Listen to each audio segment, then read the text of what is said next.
Bismillahirrahmanirrahim. Well, we come from a long line of people who teach us that if you love the folk, you tell them the truth. And we've come here to speak some truth today. The truth of the matter is that Dr. King, whom we all love, weeps in his grave when he sees what's happening to his beloved America, and to have a man who has normalized and mainstreamed racism and assume the highest power in the land. He might be the highest power in the land, but he is not the highest power in heaven.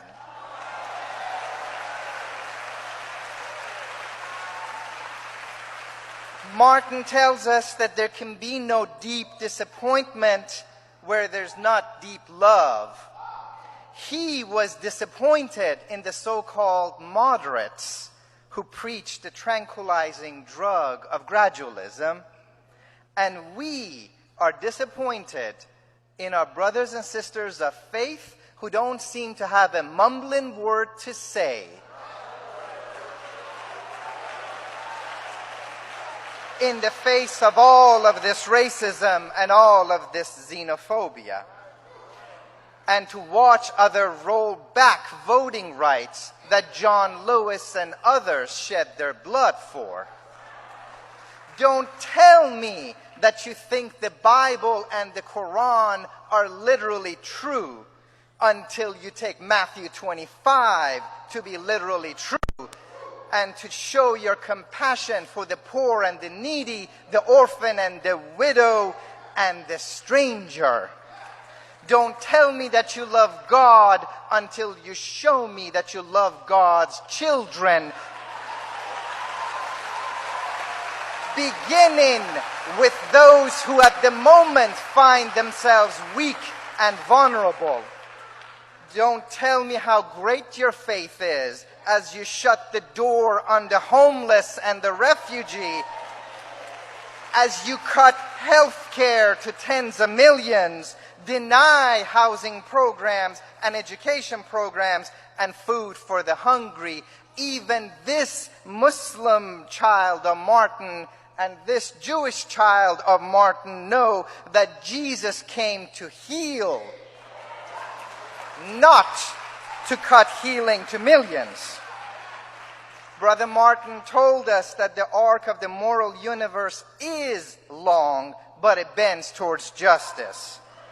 The arc of the moral universe is long, and if we want it to bend towards justice, then men and women of good faith have to rise up,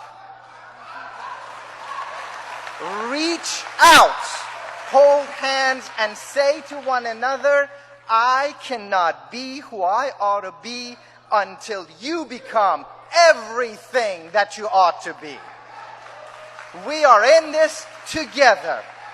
Together. We might have come on different ships, but we're all in the same boat right now.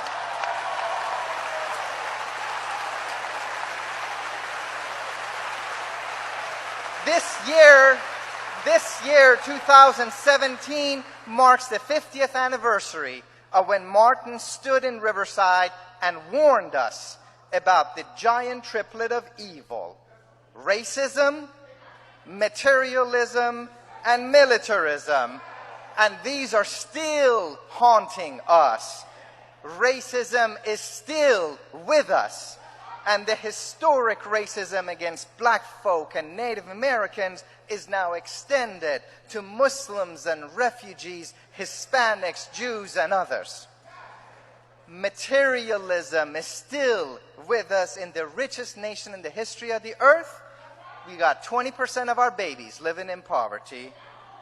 And what are we going to say about militarism? We are droning innocents to death in 7 countries when some of our politicians tell us that we don't have money for our babies, we don't have money for our elderly, we don't have money for our sick, we don't have money for our schools, but we somehow seem to have enough money to spend $4,000 billion on these wars of choice.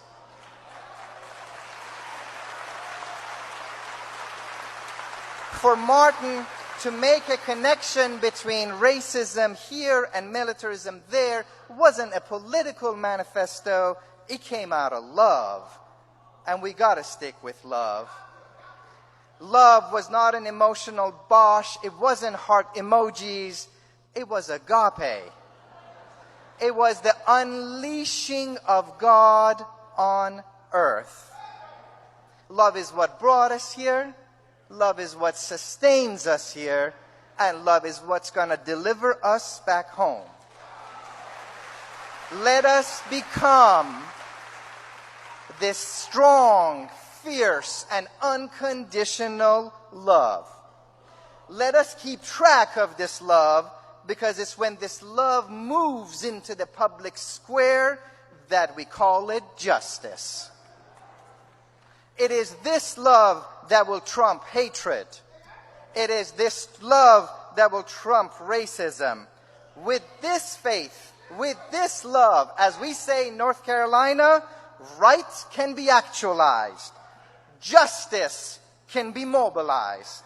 Meanness can be neutralized. Love can be organized. And the beloved community can be realized.